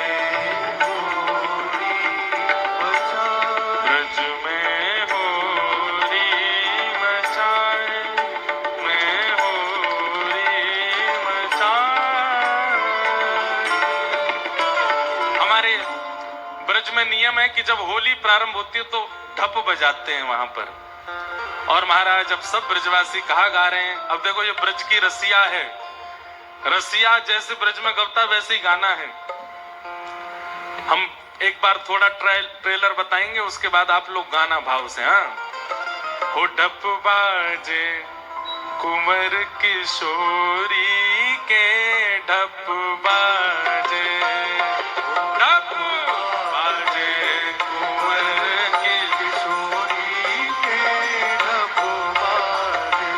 हाँ, ढप बाजे कुंवर किशोरी के, ढप बाजे, ढप बाजे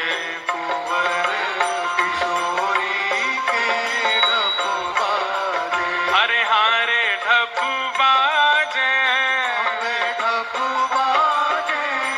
कहेंगे, अभी अभी फूल मत उड़ाओ, अभी तो हम आएंगे तब उड़ाइयो। हम कहेंगे हारे ढप बाजे, और आपको कहनो हम बे ढप बाजे। का कहनो है? हम बे ढप, नहीं बोल के दिखाओ। हारे ढप बाजे, आपको अपने बगल वाले की सौगंध है, जोर से बोलो, भाव से गाओ। अरे हारे ढप बाजे, हम में ढप बाजे, हारे ढप बाजे, हम में ढप बाजे, एक कुंवर किशोरी के ढप बाजे, ढप बाजे, कुंवर किशोरी के ढप बाजे। ढप बाजे, कुंवर किशोरी के ढप बाजे। हाँ ढप बाजे, कुंवर किशोरी के ढप बाजे, ढप बाजे, कुंवर किशोरी के बनहोरी के रसिया की।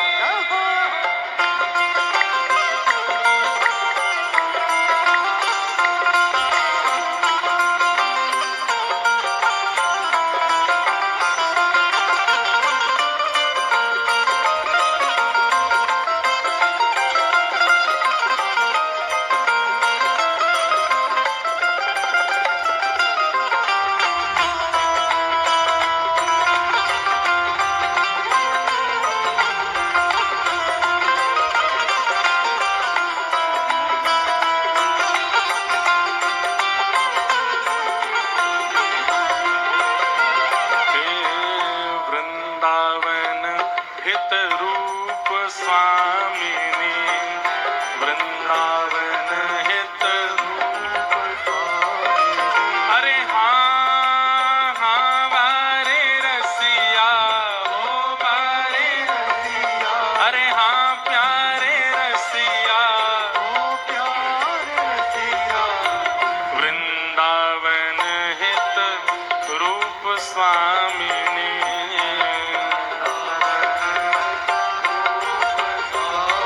हे वृंदावन हित रूप स्वामिनी।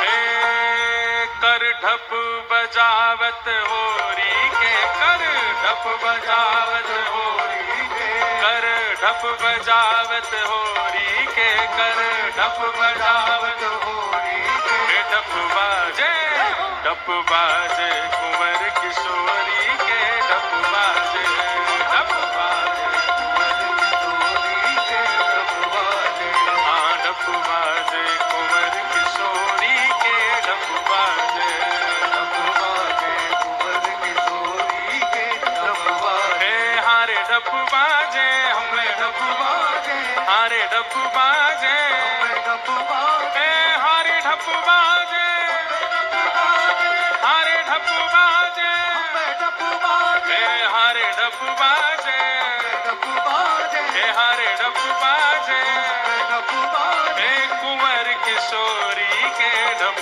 बाजे, ढप बाजे, कुंवर किशोरी के ढप बाजे, ढप बाजे, कुंवर किशोरी के ढप बाजे, ओ ढप बाजे, कुंवर किशोरी के ढप बाजे।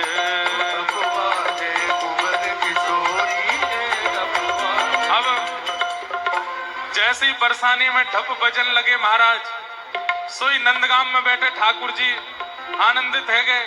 बोले अरे भैया बरसाने में उत्सव प्रारंभ है गो है। सब बरसाने की गोपी ठाकुर जी को बुला रही हैं। निक आ गया शाम तो पे रंग डारू, निक आ गया, निक आ गया शाम तो पे, रंग डारू एक आ गया, निक आ गया शाम तो पे रंग डारू, निक आ गया, निक आ गया शाम को पे रंग डारू एक आ गया, अरे हारे निक आ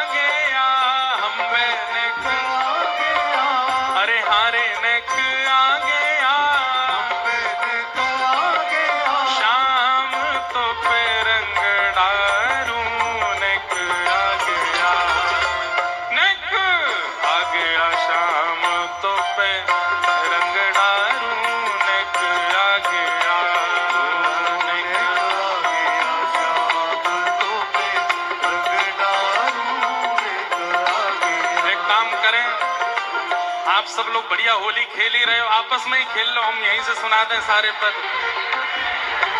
हमें नीचे तो बुलाओ तो सही हमको, हम ऐसे कैसे आ जाएं। नेक आ गया शाम तो पे रंग डालूं, नेक आ गया, नेक आ गया श्याम तो पे रंग डालूं, नेक आ गया। नेक आ गया शाम तो पे रंग डालूं, नेक आ गया, नेक आ गया श्याम तो पे रंग डालूं।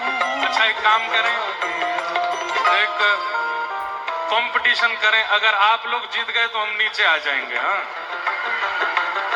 हम बोलेंगे श्री, क्या बोलेंगे और कितनी देर तक हम बोलते हैं ये आपको काउंट करना है। और श्री बोलने के बाद जैसे ही हम श्री बंद करेंगे आपको बोलना है राधे।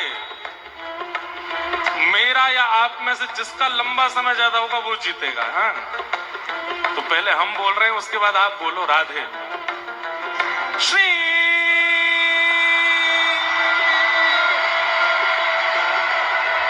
सबरो कंपटीशन सर्वनाश कर दियो यहीं पे। अरे पहले हम श्री बोल रहे हैं, जब हमारा श्री विश्राम होगा तब आपको राधे बोलना है, तभी तो पता चलेगी कौन ने ज्यादा बोलो। सांस भर लियो। हाँ, बाद में बोलियो मेरे।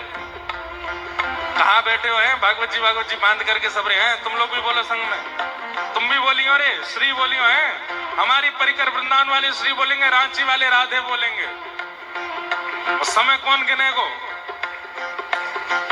आप गिनोगे हैं? चलो 1 2 3 श्री।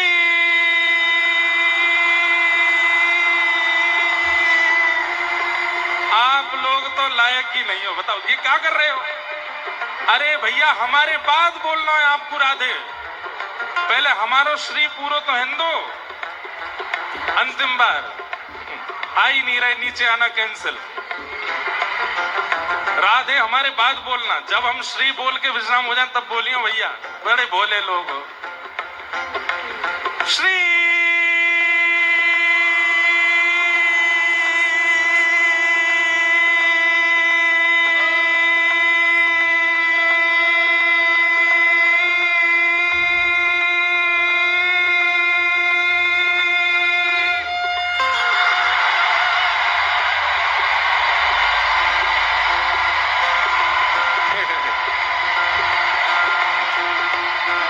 बस है को काम, कौन को ज्यादा भैया, हमारो ज्यादा है। नीचे आना कैंसिल, नेक आ गया, नेक आ गया। चलो एक बार और करो, ठीक है। नेक्स्ट सांस भर लियो खूब सारी। श्री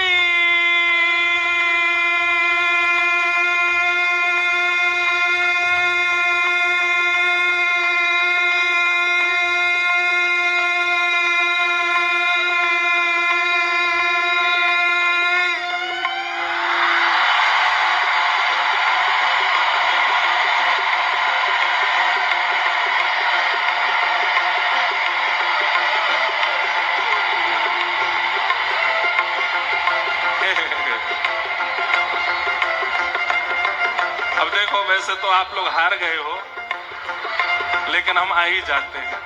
बलहरी के रसिया की जय हो।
आवाज नहीं आ रही, जोर से।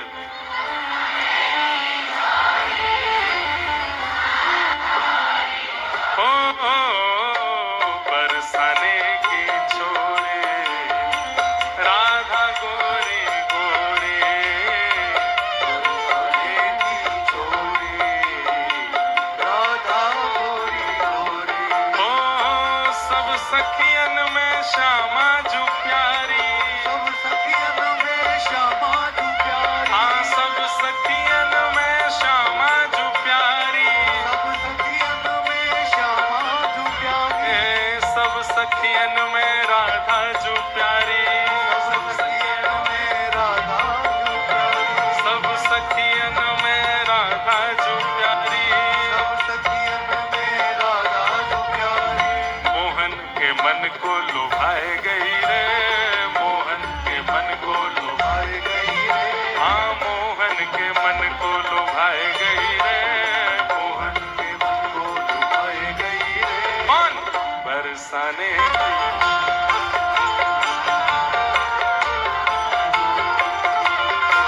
बरसाने की छोरी राधा गोरी गोरी।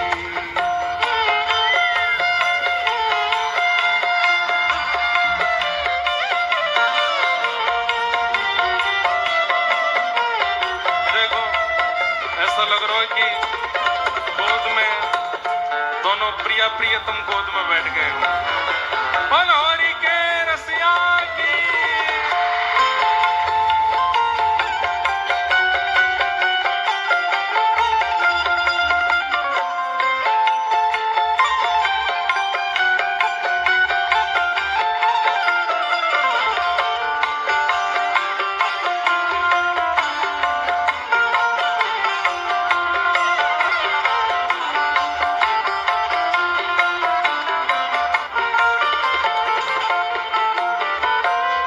आज बिरज में होली रे रसिया, आज बिरज में होली रे रसिया, अरे होली रे रसिया बरी जोरी रे रसिया। ओ होरी रे रसिया बर जोरी रे रसिया। हाँ होली रे रसिया बरी जोरी रे रसिया।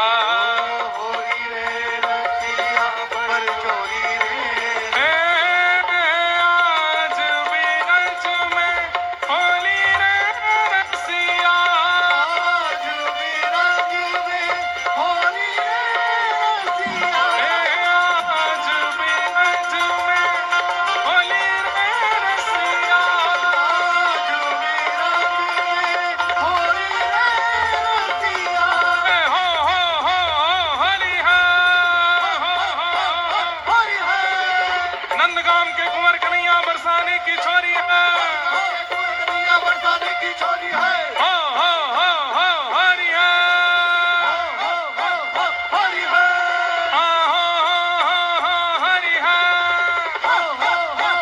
हरि है। अब देखो हमारी हवाई जहाज का समय हो रहा है, हमको जाना भी है। आप सब लोग जीत ही गए हो, हम हार स्वीकार कर ली महाराज। ऐसी तो होली कभी ना है भाई, लेकिन इस बार भले ही हम हार गए हो, अगली बार बच के नहीं जा पाओगे आप। अगली बार ऐसा ऊधम सोच के आ रहे हैं हम कि आप रांची वाले याद रखोगे वर्षों तक कि महाराज जी उत्सव मना के गए। तो इस बार हमारी स्वर दीजिए, दूसरा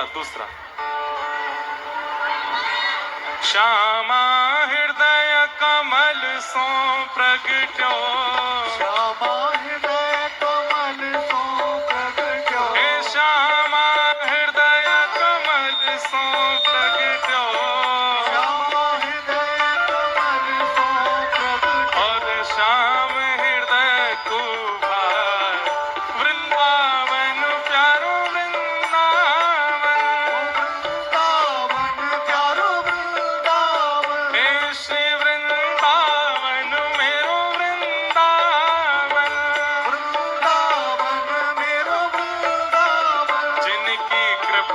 से यह रस प्रगट्यो वृंदावन अभिराम। जिनकी कृपा से यह रस प्रगट्यो वृंदावन अभिराम। हे सप्त निधिन को ही उजियारो, सप्त निधिन को ये उजियारो हम सबको मिलवावे वारो। हम सबको मिलवावे। दोनों भुजा उठा के हमारो गिरधर लाल वृंदावन प्यारो वृंदावन। वृंदावन प्यारा वृंदावन। हे श्री वृंदावन मेरो वृंदावन। वृंदावन मेरा वृंदावन। यह आनंद करवावे वारो, यह आनंद करवावे वारो। और हम सब मिलवावे वारो, हम सबको मिलवावे वारो। हे हमारो गिरधर लाल वृंदावन मेरो वृंदावन। वृंदावन मेरा वृंदावन। हे श्री वृंदावन प्यारो वृंदावन। वृंदावन मेरा वृंदावन। जय श्री राधे भजो राधे गोविंदा, जय जय श्री राधे भजो राधे गोविंदा। राधा रमण लाल भजो राधे गोविंदा, राधा रमण लाल बजो राधे गोविंदा। हे भक्तो राधे राधे राधे राधे राधे गोविंदा। राधे राधे राधे राधे राधे गोविंदा। हे भजो राधे राधे राधे राधे राधे गोविंदा। राधे राधे राधे राधे राधे गोविंदा। हे भजो राधे गोविंद भजो राधे गोविंदा। राधे गोविंद बजो राधे गोविंदा। देखो अपने दोनों भुजा उठाइए और डेढ़ फीट ही होना चाहिए, सवा नहीं होना चाहिए, 1.5 फीट उछलो सब लोग। राधे राधे राधे राधे राधे गोविंदा, राधे राधे राधे राधे राधे गोविंदा। राधे गोविंदा। हे राधे राधे राधे राधे राधे गोविंदा। राधे राधे राधे राधे राधे गोविंदा। हे भजो राधे गोविंदा, राधे गोविंदा। भजो राधे गोविंदा। बजो राधे गोविंदा। हे भजो राधे गोविंदा, बजो राधे हे गोविंदा। भजो राधे गोविंदा। बजो राधे हे गोविंदा। भजो राधे राधे राधे राधे राधे गोविंदा। राधे राधे राधे राधे राधे गोविंदा। हे भजो राधे राधे। बजो राधे राधे राधे राधे राधे। जय जय श्री राम, जय जय श्री राम, जय जय श्री राम। बोल वृंदावन बिहारी लाल की जय। श्री राधा रमन लाल की, श्री राधा वल्लभ लाल की, भागवत महापुराण की, सब संतन की, सब भक्तन की, सब विप्रन की, जय जय श्री राधे। पूछरी के लौठा की हुक हुक। प्यारे क्या बात है वंशी वारे, शाबाश। आप सब लोगों को जय श्री कृष्ण, जय सिया राम, जय श्रीमन्नारायण। लाला आज ये 8 दिवसीय कथा रांची की यहाँ विश्राम हो रही है। आप सब लोगों के चित्त में विराजमान श्री ठाकुर जी को हम बारंबार प्रणाम करते हैं। आगामी होली उत्सव की बधाई हो, बधाई हो। जोर तो बोलो बधाई हो, बधाई हो। बधाई हो। बधाई हो। भैया व्यवस्था तो ऐसी करी गई थी कि आप लोगों के होलिया बिगाड़े जाएंगे पर हमारो ही बिगड़ गो, लेकिन खूब आनंद आया। आप सब रांची वासियों को बारंबार जय श्री कृष्ण बारंबार प्रणाम करते हैं और दोनों भुजा उठा के आप सब लोग आशीर्वाद प्रदान करें कि हम ऐसे ही ठाकुर जी के गुणानुवाद गाते रहें। आपके बीच रांची में फिर जल्दी बहुत जल्दी आना होगा। सबको जय श्री कृष्ण। विगत 8 दिनों में हम कई लोगों से मिल नहीं पाए, आपसे बात नहीं कर, आपके भाव नहीं सुन पाए, कईयों के प्रश्नों के उत्तर नहीं दे पाए, सबके लिए हम क्षमा प्रार्थी हैं। आज अपनी वाणी को यहाँ विराम देते हुए भागवत जी के चरणों में विश्राम देते हैं वाणी को। आप सब लोगों पर खूब कृपा किशोरी जी की बनी रहे। जल्दी जल्दी सब वृंदावन आते रहो और जल्दी जल्दी हम भी रांची आते रहें। इसी भाव के साथ आज वाणी को विराम। जय जय श्री चंद्रमा मनसो जात चक्षुः सूर्य